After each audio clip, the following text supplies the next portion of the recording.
be creating the spread for the first week of July, as well as the cover page and the monthly page. First, I started with a pencil sketch of where I wanted the sunflowers to be. Then I outlined them with a black pen. I did a pen test to make sure that it was compatible with watercolor and it wouldn't give me a problem once I began watercoloring.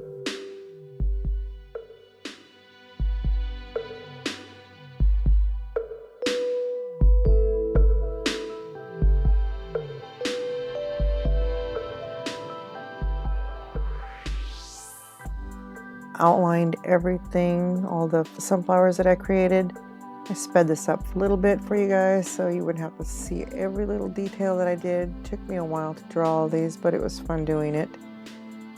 I have a shadow over my journal. This is before I got my new light. In the next video you'll see the difference between the shadow over. I usually film during the day with my curtain open so I get the natural light and I don't get that shadow effect.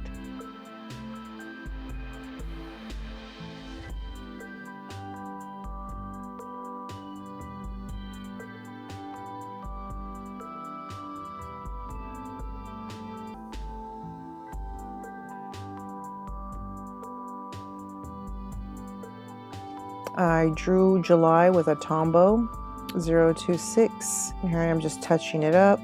Did the brush lettering with it, and for July I'm using the Recollections acrylic block with the Recollection clear stamps. I created a smaller calendar rather than take up so much space with my bullet journal because I'm running out of space. I'm hoping to use the one whole bullet journal for the year.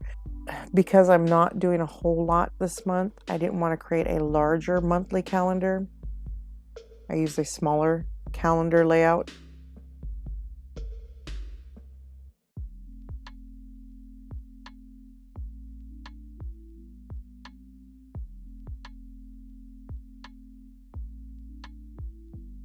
And I drew in all the numbers. I always go to this one with the same old block calendar.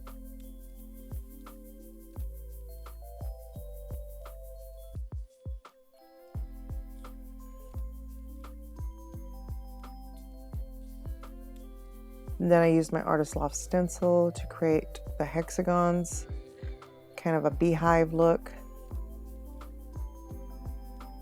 On my Facebook and my Instagram, I asked my friends and followers what I should do for my bullet journal spread. I gave the options of sunflowers, bees, or they could choose something. It seemed like that they wanted to choose sunflowers and bees, so I tried to create a spread that incorporated both sunflowers and bees, which was not too hard. Bees are naturally drawn to yellow flowers. And then I stamped in July. I liked the clean look that it gave. I didn't feel like drawing it out. And I got the clear stamps on clearance at Michael's.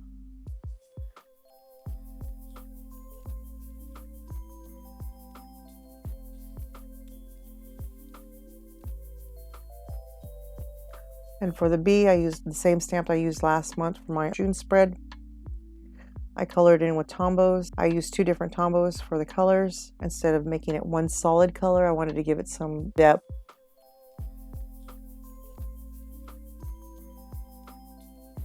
So there I am, stamping it. I clean it up, made sure it was dry first. Don't want to smudge the ink, which does happen sometimes.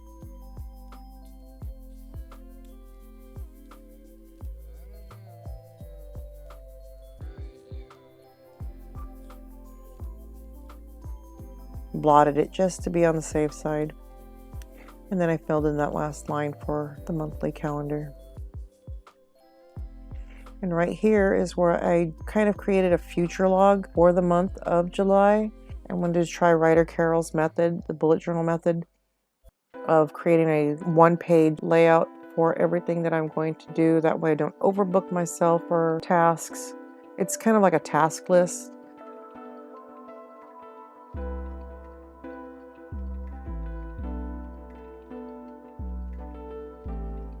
I created a drop shadow here with yellow, kind of like a mustard yellow, a yellow ochre color.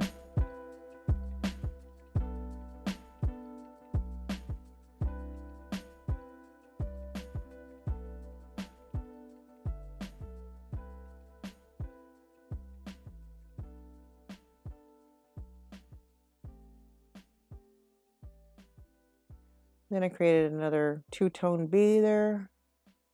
And I wasn't sure if I wanted to add July with the acrylic block and clear stamps.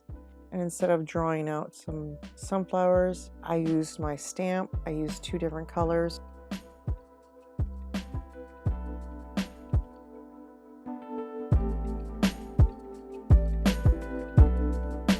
I used a napkin to cut flowers because I wanted it to look like it was behind there. And this is where I do the weekly layout for the first week of July. I also got that set of stamp colors on clearance at Michael's. I used my block letters here.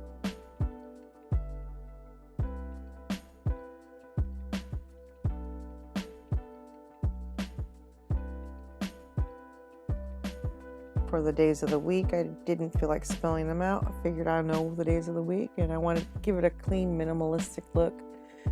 So I just colored them in, stamped them onto the page.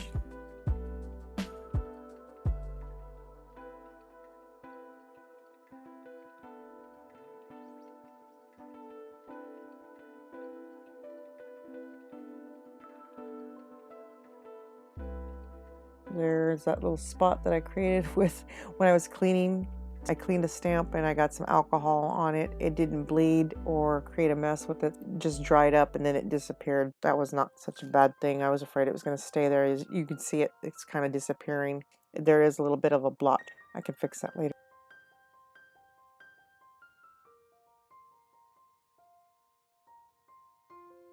And I was debating whether I wanted to watercolor that or not. Later on I do watercolor it, but it's not going to be shown in this video. You can see in my final flip through the watercolor that I did for it. And I'm erasing the rest of the pencil marks.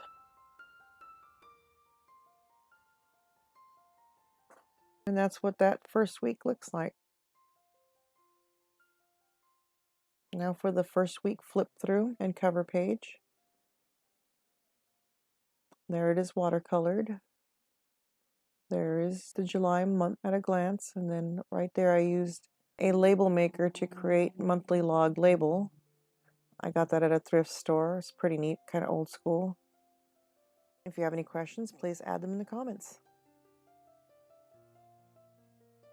There's the first week. I did add more eventually, but only after I was done shooting this video.